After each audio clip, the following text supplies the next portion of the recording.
The Resilience Across Borders podcast is intended for education, support, and inspiration.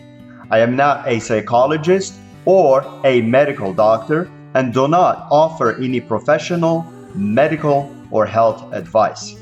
If you are dealing with or suffering from any psychological or medical conditions, please seek help from a qualified health professional.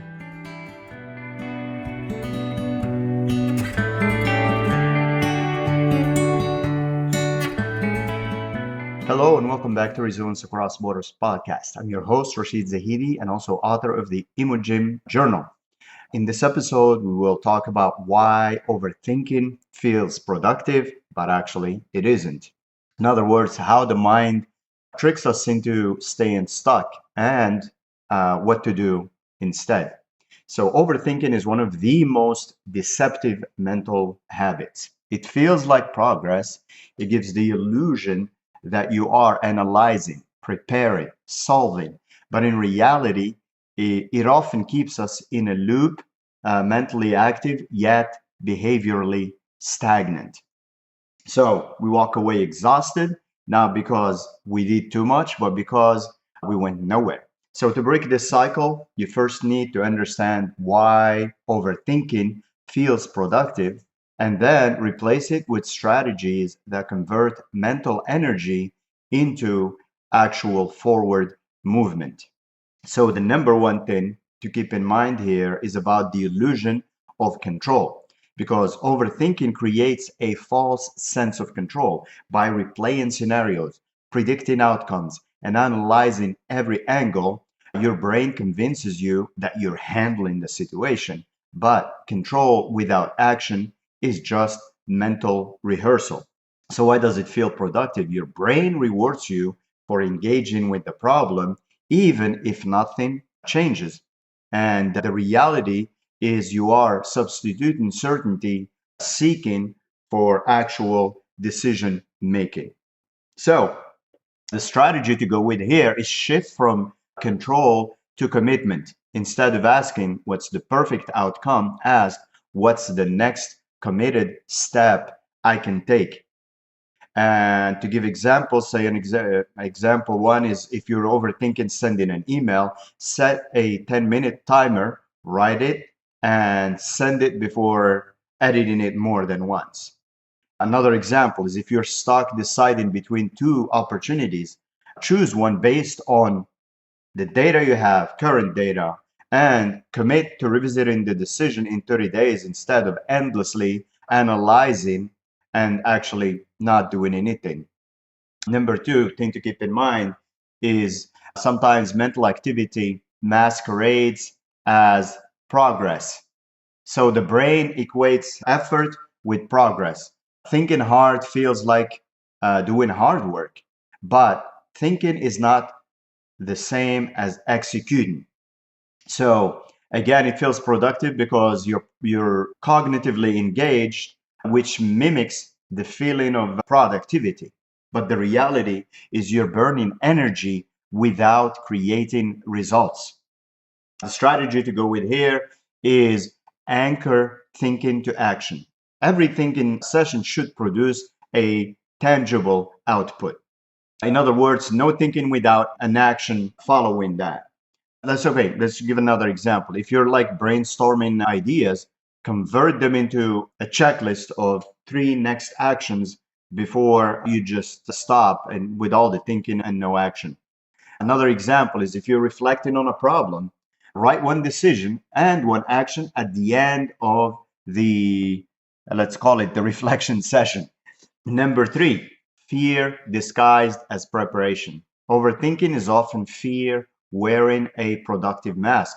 So you may think to yourself, I'm just thinking it through, but there could be frequently code for I'm avoiding the discomfort of acting. So again, why does it feel productive? Preparation feels responsible. Avoidance feels safer when it looks like preparation. And the reality is you're delaying exposure to uncertainty. So a strategy to go with here is to use exposure instead of avoidance. Treat action as the cure for uncertainty, not more thinking. Again, to give a couple of examples, say, okay, you're nervous about launching something, release a version one to, say, a small audience instead of waiting for perfection. And again, paralysis by analysis. Another example, too, is say, okay, you're overthinking a conversation. Schedule it within, say, 24 hours instead of rehearsing it endlessly. And number four is the perfectionism trap. Overthinking thrives on the belief that there is a best possible decision. So you keep analyzing, refining, waiting. So again, why does it feel productive? Because you believe more thinking leads to better outcomes. But the reality is most decisions improve through iteration, not pre-optimization. So the strategy to go here is to adopt a test, don't think too much kind of mindset, and replace perfection with experimentation. Again, to put it into examples, instead of designing the perfect offer or being stuck trying to design a perfect offer, launch a basic version and refine based on feedback, or do a minimum viable product. Or instead of overthinking, say, content, publish consistently and let engagement data guide direction or redirection or improvement. Okay, number five, emotional avoidance through analysis. So overthinking it looks like it protects you from feeling at times. If you stay in your head, then you don't have to sit with discomfort, rejection, uncertainty, or vulnerability. So again, it feels productive because analysis feels safer than emotion. But the reality is that processed emotions fuel the overthinking loop, and then we get stuck there. So a strategy to go with here is to feel first, then decide. Process the emotion before trying to solve the problem. Again, a practical use, if you're looping after, say, okay, breakup, take 10 minutes to sit with the feeling, no phone, no distraction. And then go on to journaling. Another example is if anxiety is driving decisions, label the emotion. This is fear. You can say that to yourself. Okay, this is what's going on. This is what I'm feeling. And this is, say, okay, fear.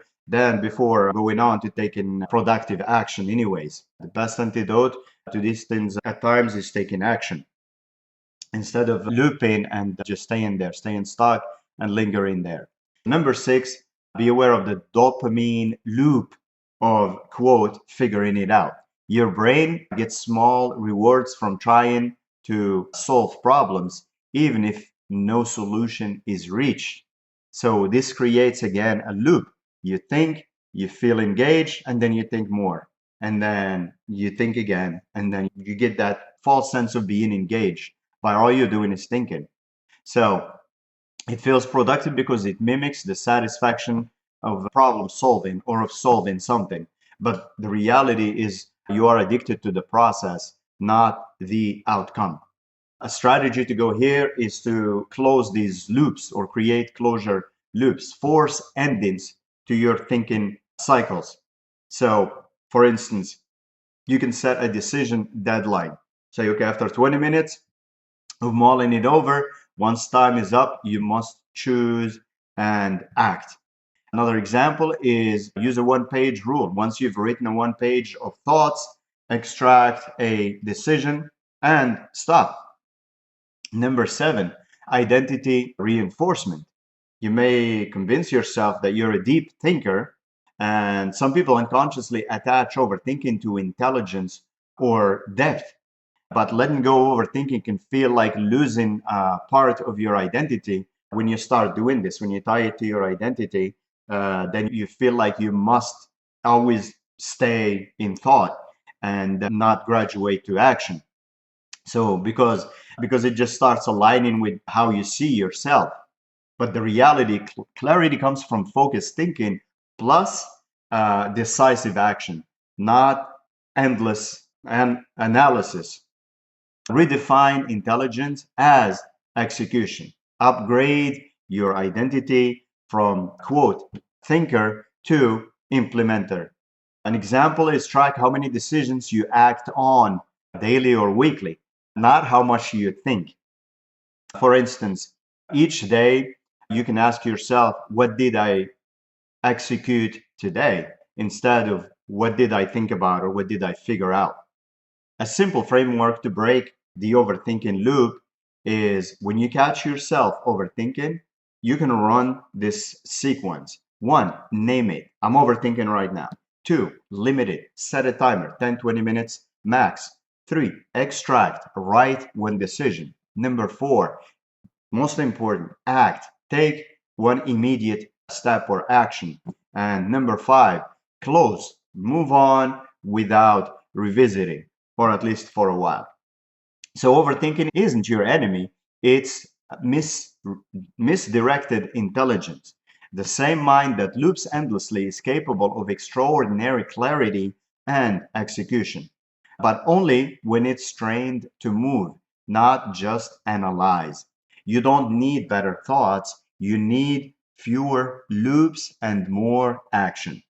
So, as always, thank you for tuning into the Resilience Across Borders podcast.